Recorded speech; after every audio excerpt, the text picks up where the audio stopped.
Cameramen, police have been gathering here for quite some time in anticipation. The big manhunt goes on, but still there is no clue as to what happened to Carl Davinham, the senior partner of the well-known bank on Court Street. Today, however, Mrs. Davinham called in Hercule Poirot, the internationally famous private investigator, the former chief of the Belgian police, who came here about a year ago, I believe, on a hush-hush case involving our State Department. Now, this enigma of the disappearance of the wealthy Carl Davinham has caused great public interest, as you can see by the people behind me. And we're waiting here now in front of the door. Yes, here comes Mrs. Davinham now for her meeting with Monsieur Poirot. We'll try and get her on camera. Mrs. Davinham, are you hiring Monsieur Poirot because you're dissatisfied with the police? Oh, no, they're very good, but 4 days and not a hint of what's happened. Yes, ma'am, thank you. And as you know, Scotland Yard and the French Sûreté have great respect for Monsieur Poirot. Oh, ladies and gentlemen, a police car is pulling up, and I believe it's George McManus, the deputy chief in charge of this case. Yes, it is. He's getting out of the car. Chief, one question, please. How do you feel about Monsieur Poirot coming into this? It's Mrs. Davinham's privilege to hire anyone she wants. Naturally, we'll show him every courtesy. Thank you very much, sir. Chief's going on into the hotel. I believe that's his car now. Yes, it is. But he seems to be held up in traffic for a moment. And while we're waiting, it's interesting to note that Monsieur Poirot does not look for conventional clues. He says he's in the exciting business of exploring criminal minds. And the only tool he uses is his own brain. And now here's the man we've been waiting for, Monsieur Poirot, coming up in front of the Dorset Hotel now. Doorman's opening the door for him here.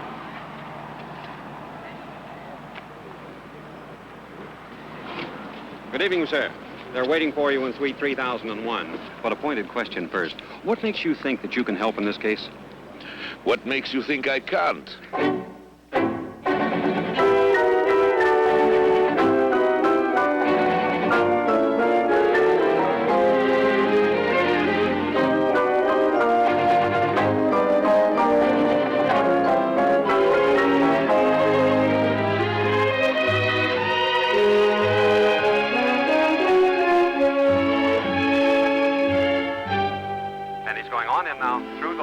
And on up to Mrs. Davinham's room. Mrs. Davinham, he may be all right lecturing. I know he's given some advice to our police forces in this country, like Baltimore, but... Mr. Wright, I'm sure the police have done everything they can. But we still know nothing. Well, surely you must realize how I feel. I met Monsieur Poirot in London. Mrs. Davinham, if you think he can do some good... I'm convinced. I'm sure. The greatest detective in the world is Hercule Poirot. Monsieur Poirot. Madame. How good of you to come. This is Mr. Wright from police headquarters. Mr. Wright, how do you do? I've engaged this suite for you, Monsieur Poirot. I hope you like it. There's coffee and hot chocolate. I remember you liked that. You're very thoughtful, madame. And Chief McManus, the deputy chief of police. He's in charge of the investigation. Very glad to know you. We've heard a lot about you. Chief? We don't work like you, they tell me, but we can always learn. You're very kind. I suggest we get right down to it. Why not? Right, is that file complete? Yes, sir, up to the minute. Photographs, monsieur, copies of reports. Everything we have. Thank you very much. Well, this is no kidnap job. We'd had a ransom note by now. And if it's a voluntary disappearance, he'll be spotted. His picture's been in every newspaper, and every hour it's on TV somewhere. And if he's been murdered, the body has got to show up. Sorry, Mrs. Davinham, but we have to discuss these things. I want the truth. Hot chocolate, Monsieur Poirot? Thank you very much. Everything's covered. Airports, highways, depots, the whole routine. My feeling is that one break will wrap it up. That's all we're waiting for. They've been waiting all week. No chocolate? No, thanks. It has to come. It may not. You perhaps make one mistake. You don't allow for the fact that behind this disappearance there may be that rare human machine, a man of method, one who employs intelligence, talent, careful detail. Such a one could baffle your police force indefinitely. Couldn't baffle you? Oh, me also. Why not? But perhaps not easily. Of all the clues in any case, possibly only 2 are vital. They must be selected. For that, it is the brain, the little gray cells up here, on which one must rely. The truth must be sought within by, thinking it out. Excuse me, but you don't mean you could solve this case without moving off that sofa by just thinking about it? That's exactly what I do mean. If All the facts are before me. You don't want to go out to the Davinham place? There is no need. If I may tell you, I seek only to know not how, but why a thing is done. Once you have that, everything can be made plain. It's fascinating to figure how the mind of a criminal works. With routine cases, with professional crooks, where the law of averages operates, I'm no better than anybody else. But with the unexpected, with the clever amateur, with the bizarre, that's where I'm most effective. Of course, many people think I'm a bizarre man myself. And you just use your head. But, Chief, appreciate, please. The brain is the most mysterious of all creations, and the most complex. I have trained mine to study facts, one against the other, to create vivid mental pictures, to deliver that most uncommon of all things, full attention, focused completely. It's this that functions with me. Well, I'd like to make a bet, say $20, that you can't find Mr. Davinham dead or alive by the end of the week by just thinking about it. Without leaving this suite. Well, you're not taking him seriously, I hope, Monsieur Poirot. Gentlemen, I accept the bet. But, Monsieur Poirot... Don't worry, madame. Now, if you'll give me details of the case. There isn't a lot to tell. Please, go on. The Davinhams have a beautiful place out toward Lime Ridge on a lot of ground. Last Saturday, he got home. About 1 o'clock. He was the same as he always is. After lunch, he was working in his study for several hours. No one looked in on him, so we have no idea what he was doing all that time. We do know that he wrote a few short letters because at about 3:30, Mrs. Davinham saw him for a moment as he went out. He said then that he was going to walk to the nearby village post office. Mrs. Davinham has told us that when they parted at the door, there was nothing in his manner to indicate that he was disturbed or worried about anything. As a matter of fact, the gardeners who saw him come out of the house said he acted the same as usual, relaxed and unhurried. He even stopped for a word with the gardeners about the flower planting. And then he just walked down the path, out the gate, and down the empty road. He vanished completely, Monsieur Poirot. Of some importance, but we're not sure how much, was his afternoon appointment a half hour later. It was a man named Lauren. Mr. Davinham had left instructions that Lauren was to wait, was to be shown into the study. So we must conclude that Mr. Davinham expected to return from his walk, and we may wonder whether Mr. Lauren is somehow involved in this matter. He was shown into the study. He waited there for an hour and then just gave up. My chauffeur drove him back down to the depot. Mr. Davinham wasn't seen after he walked out that gate. Not in Lime Ridge, nor the post office, nor the railway depot. No one ever saw him again. No one. Bizarre. Was your husband friendly with Mr. Lauren? No, it was just a matter of business. We didn't turn up an enemy. Well, at least no one likely to kill him. One thing, the chauffeur thought he saw him walk toward the rose garden, but he was too far away to be sure. What was beyond the roses? A fair-sized lake and a boathouse. A boathouse? We've already dragged the lake. And it's being drained now, just to be sure. One last point. Mr. Davinham had a safe in his study inside a closet. The day after the disappearance, we found that it had been forced open and cleaned out. Wasn't Mr. Lauren alone in that room for an hour? We've been keeping an eye on him, but all kinds of people have been in and out. Photographers, reporters, friends. Anyone could have cracked open that safe. It was nothing more than a fireproof box. And no fingerprints on it. By the way, Davinham's have never been recorded, so no help there. What was in the safe?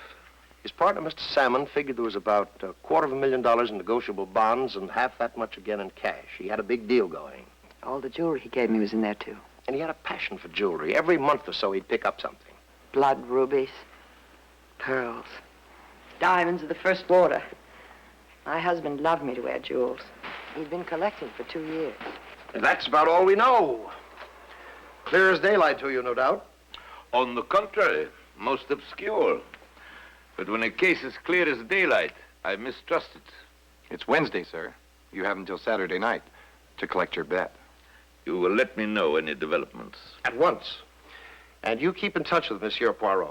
Get him any information he wants and stop in now and again. Yes, sir. Well, we'll be going along.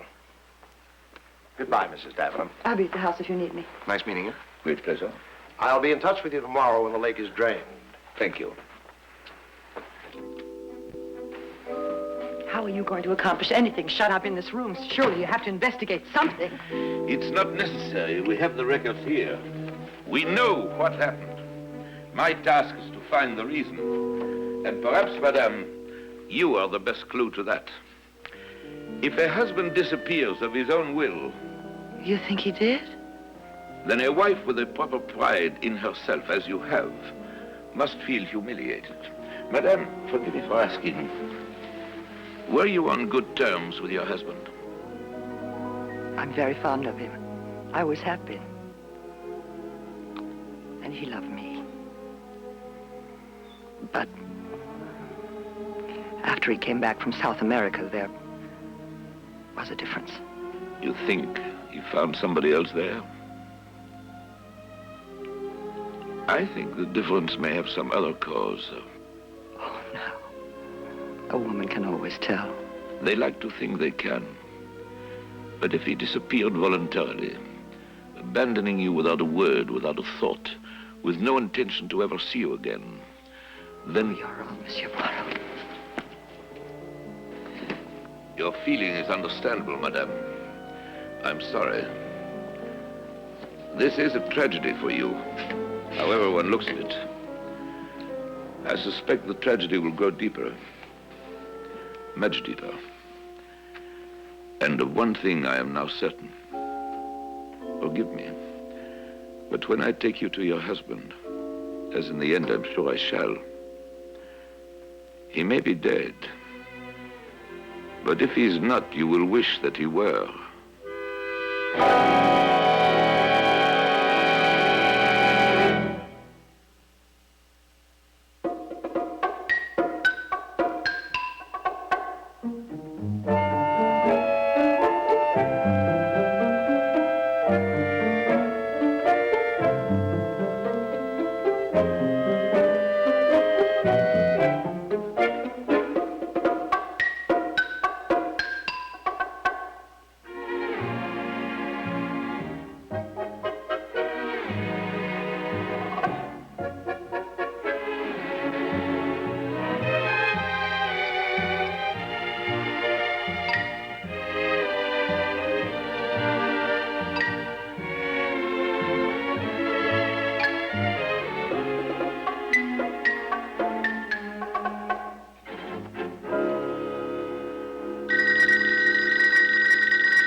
Hello?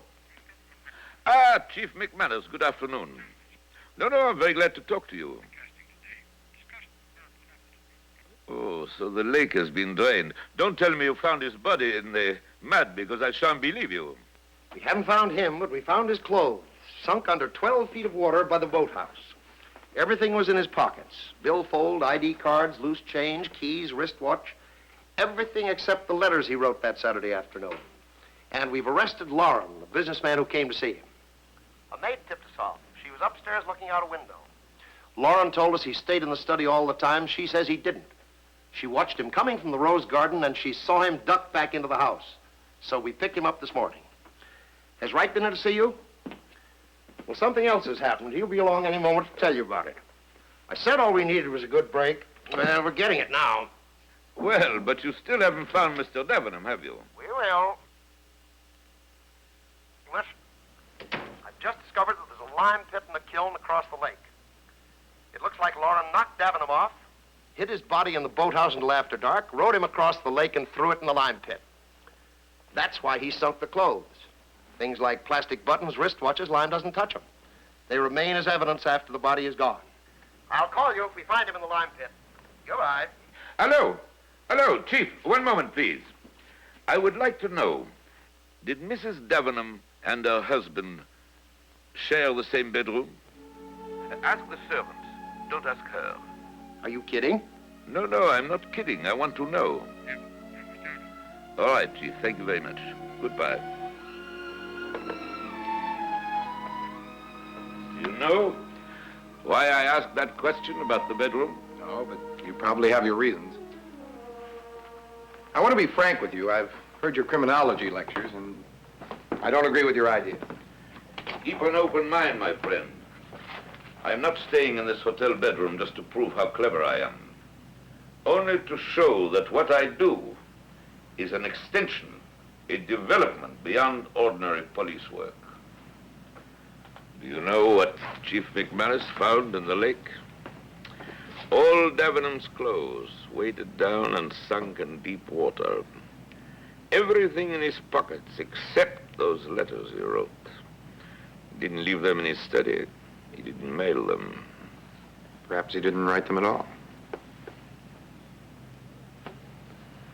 Now Mr. Lauren has been arrested. That's what I came to tell you. At headquarters, he suddenly remembered he did step out of the study to look at the rose garden. He denies robbing the safe, but we've got something else on him. When Davinham disappeared, he was wearing a diamond solitaire ring. A 5-carat blue-white diamond. A real big rock. Bad taste, I think, on a man. We found the ring. On this hobo. There's a picture of him. He was picked up along the old waterfront, dead drunk. He put up quite a fight. And here's a picture of the ring we found on him when he was searched. This man's name is Kellett. He's got a record. He did a month for theft last November. He said he found the ring. He thought I was kidding when I told him the diamond was real, probably worth $10,000. I told him he better come clean or he'd find himself up in a murder rap. Well, that scared him. Murder, he said. Murder, not me. Then he opened up. He said he was hiding on the edge of the Lime Ridge Golf Course near the Davinham house, shagging golf balls, selling them to caddies. A man came along, flipped something into a bush that clinked up against a rock. Kellett crawled in and found the ring. He described the man, and I showed him a picture. That's the man, he said. That's him. It was Lauren. Later, he identified him in a lineup. Of course, he could be lying. He could have met Davinham and murdered him. Except a hobo would never sink clothes into a lake, not with money in the pockets. Doesn't it strike you as curious that Mr. Lauren didn't find a better way to get rid of the ring? Forgot it. Panicked, I'd say. He swears he never had it, but he's scared. I wonder if he and Mrs. Davinham are in this together, and they called you in just to make it look good. You miss 2 clues which may contain the truth to everything. One is the sudden passion which grew on Mr. Davinham to buy jewelry. The other is his trip to South America. I see no mystery about the jewelry or his trip. Pardon. Hello? Poirot here. Ah, yes. That's just what I wanted to know. Thank you very much. A message from Chief McManus. Mr. and Mrs. Davinham did occupy separate bedrooms after he came back from South America. That means something. It means everything. There was a fight, another woman? No. Nothing like that. Think about it. Think hard. You made a bet. You want to hedge a little? No. We'll leave everything just the way it is. Now, if you'll excuse me. Mr. Wright, you have a savings account? Yeah. If you have money with the Davinham Trust, withdraw it at once. In a few days, I think they will crash. Davinham's? Today is Thursday.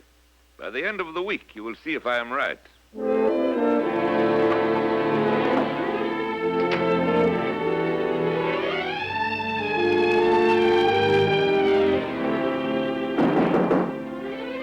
Come in. How did you know? How the devil did you know before us, before the newspapers? Monsieur Poirot, have you been outside this room? Chief McManus, you had my word. Did you know or were you guessing? The Davinham Trust, it has crashed. You told me yesterday it would. Examiners moved in automatically after he disappeared. Called headquarters, 5:30 this morning. Huge sums missing, they say. Madame. I have nothing. They came to the house. They were kind and considerate. But they attached everything. The house, the land, everything. I'm the wife of an embezzler overnight. A thief. I have nothing. Except my wedding ring. I'm so ashamed. I have no money to pay you, but I must find my husband. He may have had good reasons. I may not have been a good wife, Oh, the examiners, they made a mistake. They never make mistakes, Mrs. Davinham.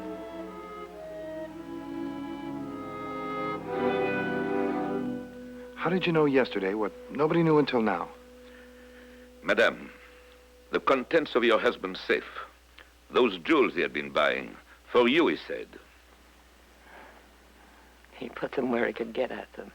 Those jewels, the ready money, the bonds, a fortune conveniently arranged. For whom, I ask myself. He knew trouble was coming. He'd been embezzling right along. Robbed himself. Busted open his own safe while he was supposed to be writing letters. He put everything in a secure place. Wealth to be enjoyed under some other name. Where's my husband, you know? I do. Please tell me. I'll show you where he is.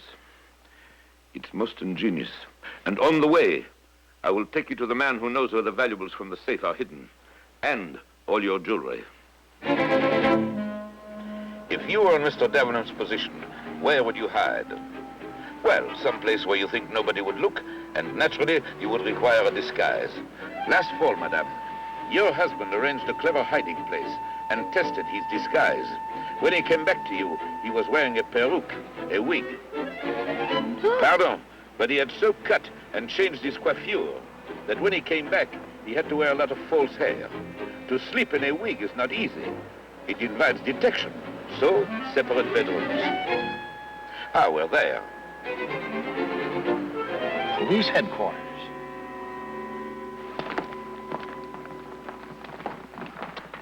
This man's story of finding your husband's ring was untrue, madame. He never saw Mr. Loudon. He deliberately got himself arrested after he'd hidden everything from the safe. Madame, your husband was not in South America all last fall. He remained in this country, creating a new identity and hiding place for when he was ready to disappear. I see you begin to recognize him. A woman usually knows her own husband, even though the rest of the world may be deceived. Billy Kellett, Carl Davinham, with a record as a thief since last fall, now arrested for assaulting a policeman, wanting to go to prison. The one place nobody would look. Using your own ring to misdirect us to Mr. Loren and away from yourself. But you overdid it, Mr. Davinham. To take everything you can lay your hands on. Leave no word, no wish to see me again. It's a disgrace. I'm sorry for you. I'm sorry for you.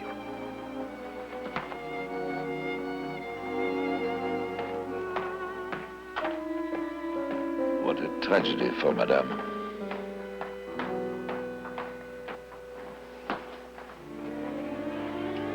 Our bet, gentlemen.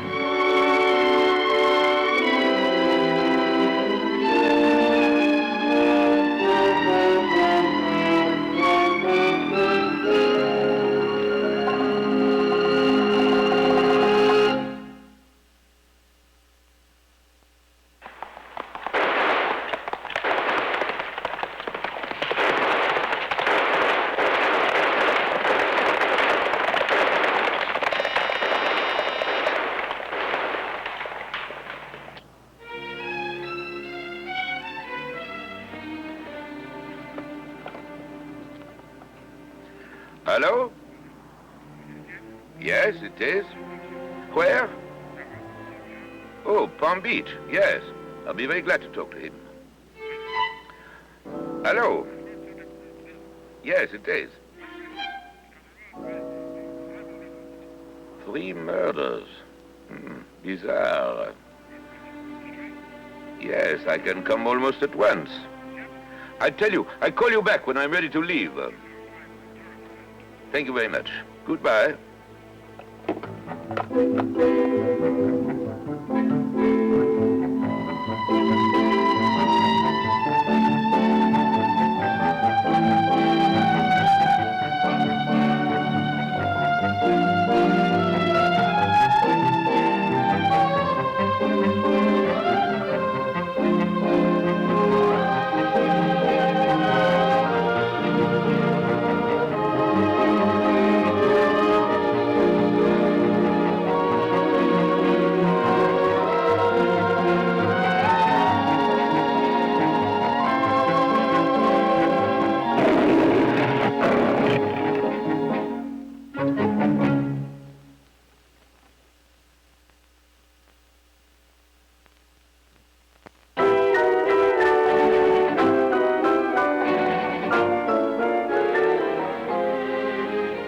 remarkable.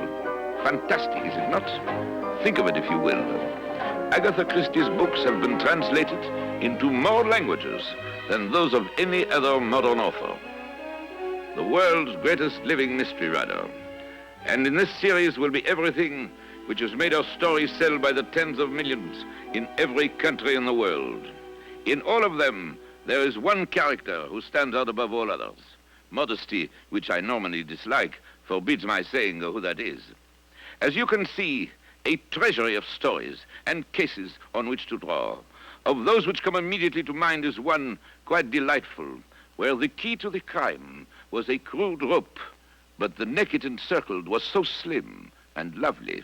In another truly delicious murder, we picked up the killer, believe it or not, on the point of a pin. In still another, a veiled lady even tried to use my brains to make a crook out of me. Mysteries that entertain because they are unique, ingenious, imaginative. Always you will see what I see. Always you will know what I know.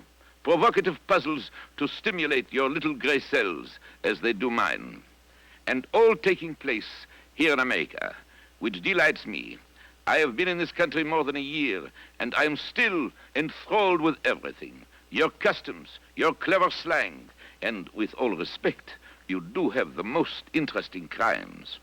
Also, where else in the world could a man own a car with a television set and a private bar and a back seat that turns into a bed? In the weeks ahead, it will be my great pleasure to take you with me through a series of surprising and fascinating mysteries. You will, I know, be entertained not only because they appeal to the honest curiosity that is in all of us, but also because there is only one Agatha Christie and now I put all modesty aside, only one Hercule Poirot. Mesdames et messieurs, au revoir.